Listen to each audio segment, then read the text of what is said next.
We are asked to protect by means of the law the image and likeness fashioned by God on every human life. The traditional narrative of Jesus' death, as recounted in the Bible, states that he was crucified on a cross at Calvary after enduring extreme torture and humiliation at the hands of Roman soldiers. This event, known as the Passion, is commemorated in the Christian faith as a profound act of sacrifice and love and is considered central to the redemption of humanity's sins. However, Pope Francis has shocked everyone with his recent comment that challenged this long-held belief, suggesting that the events that led to Jesus' death may not have transpired in the manner described in the Scriptures. What is this groundbreaking discovery, and why has the Church chosen now to reveal it? You're about to find out. To understand why the Pope could make such a revelation, you will need to get familiar with his personality. The papal leader, Pope Francis, born Jorge Mario Bergoglio, has captured the world's attention since his election in 2013 as the 266th Pope of the Catholic Church. Hailing from Argentina, he was the first Jesuit and first Pope from the Americas to assume the papacy. Bergoglio discovered his calling to become a priest while heading to celebrate the joyous spring day. On his way, he stopped by a church to confess and found himself deeply moved by the priest he encountered. Embracing his newfound inspiration, Bergoglio enrolled at the Archdiocesan Seminary in Immaculate Conception Seminary in Villa Devoto, Buenos Aires. After 3 transformative years of study, he took the pivotal step of joining the Society of Jesus as a novice on March 11, 1958. During his time as a young seminarian, Bergoglio experienced the complexities of human emotion when he developed feelings for a girl he met briefly, causing him to question his path toward the priesthood. However, he persevered in his journey of faith. As a Jesuit novice, he furthered his education by delving into humanities studies in Santiago, Chile, broadening his understanding of the world and his place within it. Following his novitiate in the Society of Jesus, Bergoglio solidified his commitment to the Jesuit order on March 12, 1960. On this significant day, he formally declared his dedication by professing the initial perpetual vows of poverty, chastity, and obedience. This marked the beginning of his lifelong devotion to serving others and spreading the teachings of the Catholic faith as a member of the Jesuit community. A man of humble beginnings and progressive views, he has charted a different course for the Church. His unconventional style has caught many off guard as he has broken away from many traditions and emphasized a more inclusive, merciful approach. Known for his emphasis on compassion, Pope Francis has sought to shift the Catholic Church's focus from contentious social issues to service and care for the poor, marginalized, and disenfranchised. He has taken bold steps to promote dialogue and reconciliation with the LGBTQ+ community, a departure from previous papal positions. His efforts to foster interfaith understanding and his acknowledgement of the Church's failings in the clergy's sexual abuse crisis have also received praise from some and criticism from others. But Francis's unorthodox approach extends beyond his position on social issues. His unconventional nature extends to his personal lifestyle choices. He eschews the luxurious accommodations traditionally reserved for popes, choosing instead to reside in a simple guest house. He drives a used car, often travels in economy class, and has expressed an affinity for simpler things. His penchant for plain-spokenness has garnered both admiration and controversy. He has used his public platform to address issues such as climate change, the plight of refugees, and the need for global cooperation and peace. His openness and willingness to engage in dialogue with people of diverse backgrounds have earned him praise and criticism alike. Pope Francis's outreach has also extended to gestures of reconciliation. He played a crucial role in the discussions that led to the re-establishment of full diplomatic ties between the United States and Cuba. This significant development was publicly announced on December 17, 2014, by U.S. President Barack Obama and President Raul Castro. The Los Angeles Times highlighted the Vatican's involvement in facilitating these talks, emphasizing Francis's rare and pivotal contribution. Acting as a discreet mediator, the Pope, along with the Government of Canada, worked behind the scenes to broker the agreement, responding to President Obama's request during their meeting in March 2014. nature of divine law as articulated in Scripture. The resistance to change within the Catholic Church is not solely rooted in conservatism or a reluctance to adapt to the times. Rather, it reflects a deep-seated belief in the integrity and coherence of Catholic doctrine, perceived as deriving from divine revelation. Attempts to modify or reinterpret these teachings are viewed with suspicion, as they may compromise the integrity of the faith. Moreover, Catholics often emphasize the importance of continuity with the past, viewing themselves as part of a rich tradition that stretches back to the time of Jesus and the apostles. This sense of continuity fosters a conservative impulse as Catholics seek to preserve the teachings and practices that have been handed down through the ages. In light of these considerations, it is perhaps unsurprising that Pope Francis's efforts to introduce reforms have encountered resistance from within the Church. While some Catholics welcome his emphasis on social justice and environmental stewardship, others remain wary of his more progressive positions on issues such as gender and sexuality. But that's not all. The Pope has been in the news so many other times for his contentious stance on issues that the Bible does not support, which has alarmed his faithful. His recent declaration is the most contentious challenge to orthodoxy.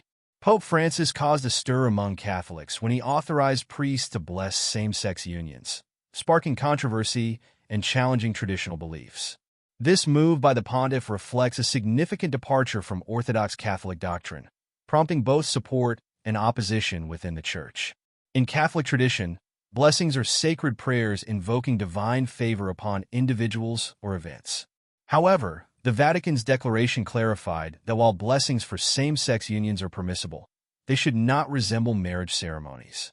The doctrine on marriage, according to the Vatican, remains unchanged, emphasizing that only heterosexual relationships within marriage are considered lawful.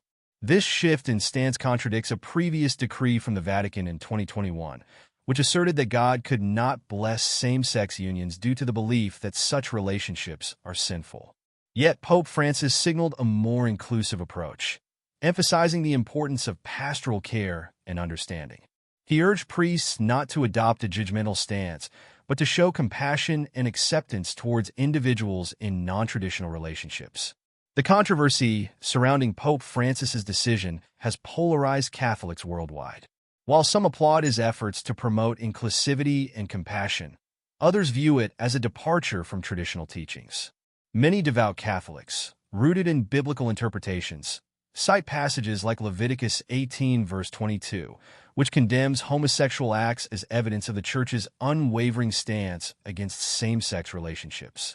The Pope's remarks have also sparked frustration and anger among certain factions of the Catholic community, particularly those who adhere closely to Orthodox beliefs. They argue that the endorsement of blessings for same-sex unions undermines the sanctity of marriage as defined by biblical principles. However, it's essential to note that Pope Francis's decision aligned with the evolving attitudes toward LGBTQ+ rights and inclusion in society. In recent years, there has been a growing acceptance of diverse sexual orientations and relationships both within religious institutions and secular communities. Despite the controversy, the practice of blessing same-sex unions has already been established in some Catholic communities, particularly in countries like Belgium and Germany, where it has been embraced despite lacking official approval from the Holy See. This suggests a willingness among some Catholics to adapt to changing social norms while maintaining their faith. Now, over to his comment on the death of Jesus. Trust me, it's not what you think. The traditional story of the death of Jesus, as recounted in the New Testament of the Bible, is a cornerstone of Christian faith and has been passed down through generations. According to the Gospels of Matthew, Mark, Luke, and John, Jesus was crucified in Jerusalem during the reign of Pontius Pilate, the Roman governor of Judea, around the year 30 or 33 AD. The events leading up to his crucifixion are central to Christian theology and have been depicted in various forms of art, literature, and worship. The story begins with Jesus' arrival in Jerusalem during the Jewish festival of Passover. He enters the city triumphantly, riding on a donkey while crowds of people wave palm branches and shout, "Hosanna!" This event, known as the triumphal entry, fulfills a prophecy from the Hebrew Scriptures and sets the stage for the dramatic events that follow. In the days leading up to his crucifixion, Jesus engages in intense conflict with the religious authorities of the time, particularly the Pharisees and the Sadducees. He challenges their teachings and practices, often drawing large crowds and gaining both supporters and opponents. One of the most well-known events during this time is the Last Supper, a Passover meal shared by Jesus and his disciples. During this meal, Jesus predicts his betrayal by one of his disciples, Judas Iscariot. He also institutes the sacrament of communion, instructing his followers to remember him through the sharing of bread and wine. After the Last Supper, Jesus goes to the Garden of Gethsemane to pray, accompanied by his disciples. It is here that Judas arrives with a group of soldiers sent by the religious leaders to arrest Jesus. Judas identifies Jesus with a kiss, and Jesus is taken into custody. Jesus is brought before the Sanhedrin, the Jewish ruling council, where he is accused of blasphemy and claiming to be the Messiah, the Son of God. The religious leaders interrogate him, seeking to find grounds for condemning him to death.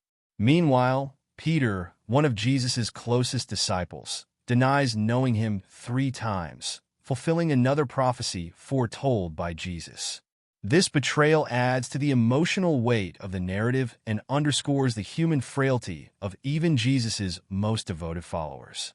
The religious leaders, unable to execute Jesus themselves under Roman law, bring him before Pontius Pilate, the Roman governor. Pilate questions Jesus but finds no basis for charges against him.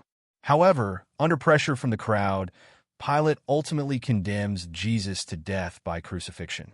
Jesus is mocked, beaten, and forced to carry his cross to the place of execution known as Golgotha or Calvary. There, he is nailed to the cross and crucified alongside 2 criminals. While hanging on the cross, Jesus experiences intense physical suffering and emotional anguish. Despite his suffering, Jesus shows compassion and forgiveness, even praying for his executioners, saying, "Father, forgive them, for they know not what they do." This act of mercy embodies Jesus' teachings of love and forgiveness, even in the face of persecution and death. As Jesus hangs on the cross, darkness covers the land, and he cries out, my God, why have you forsaken me?" This moment of despair echoes the anguish of humanity and underscores the profound sacrifice Jesus is making for the salvation of all people. After several hours on the cross, Jesus breathes his last breath and dies. His death is accompanied by miraculous signs, including an earthquake and the tearing of the temple curtain, symbolizing the breaking down of barriers between humanity and the divine. Jesus' body is taken down from the cross and placed in a tomb donated by a wealthy follower, Joseph of Arimathea. The tomb is sealed with a large stone, and guards are posted to prevent tampering. 3 days later, on Easter Sunday, Jesus rises from the dead, fulfilling his prophecies and demonstrating his victory over sin and death. This event, known as the resurrection, forms the foundation of the Christian faith and provides hope for believers in the promise of eternal life. Now, this is the story that a lot of Christians have come to believe, but here's what the Pope has to say, the bombshell. Pope Francis has been vocal about the profound significance of Jesus' death, emphasizing that its implications extend far beyond mere atonement for sins. To him, Jesus' sacrifice represents a divine message of love and compassion that transcends traditional interpretations. Instead of solely focusing on the aspect of sin redemption, Pope Francis encourages believers to delve deeper into the spiritual and moral lessons embedded in Jesus' ultimate act of selflessness. Central to Pope Francis's perspective is the idea that Jesus' death was not just about absolving humanity of sin, but also about demonstrating the boundless extent of God's love for all people. By willingly enduring suffering and death, Jesus exemplified the ultimate expression of love and solidarity with humanity, regardless of individual faults or transgressions. This profound act of sacrifice underscores the importance of compassion, forgiveness, and empathy in human relationships. Furthermore, Pope Francis suggests that Jesus' message extends beyond religious boundaries, emphasizing the universal relevance of his teachings on love and compassion. Regardless of one's religious affiliation or background, the fundamental message of Jesus' death resonates with all people who seek to cultivate a more just, compassionate, and inclusive society. In emphasizing the universality of Jesus' message, Pope Francis challenges Christians to move beyond exclusive interpretations of salvation and embrace a broader understanding of God's love for humanity. In contemporary society, Pope Francis argues there is a pressing need to re-examine the relevance of Jesus' message of love and compassion in the face of widespread social injustice and conflicts. By reflecting on the deeper significance of Jesus' death, believers are called to confront systemic inequalities, discrimination, and violence with a renewed commitment to building a more just and equitable world. Rather than passively accepting the status quo, Christians are challenged to actively engage in efforts to address the root causes of suffering and injustice in society. Moreover, Pope Francis cautions against reducing Jesus' death to a mere transactional act of salvation disconnected from the broad ethical imperatives of his teachings. While the forgiveness of sins is undoubtedly a central aspect of Christian theology, it should not overshadow the imperative to love one another as Jesus loved. By emphasizing love and compassion as the guiding principles of the Christian faith, Pope Francis seeks to reorient believers towards a more holistic understanding of salvation that encompasses both personal redemption and social transformation. At the same time, Pope Francis acknowledges the complexities and challenges inherent in embodying the radical love exemplified by Jesus' death. In a world marked by division, conflict, and polarization, the call to love one's neighbor as oneself can seem daunting and impractical. Yet Pope Francis reminds believers that it is precisely in such difficulties that the transformative power of love becomes most evident. Through acts of kindness, solidarity, and reconciliation, Christians can bear witness to the enduring significance of Jesus' message in the world today. In essence, Pope Francis's reflections on the deeper meaning of Jesus' death serve as a powerful reminder of the transformative potential of love and compassion in the Christian faith. By moving beyond narrow interpretations of salvation and embracing a broader ethic of love, believers can embody the spirit of Jesus' sacrifice in their daily lives and contribute to the realization of a more just and compassionate society. In doing so, they honor the profound significance of Jesus' death while remaining faithful to the enduring message of love that lies at the heart of the Christian gospel. Thank you for watching Digital Discoveries. Don't forget to give us a thumbs up, drop a comment in the comment section, and turn on your notification bell to stay updated.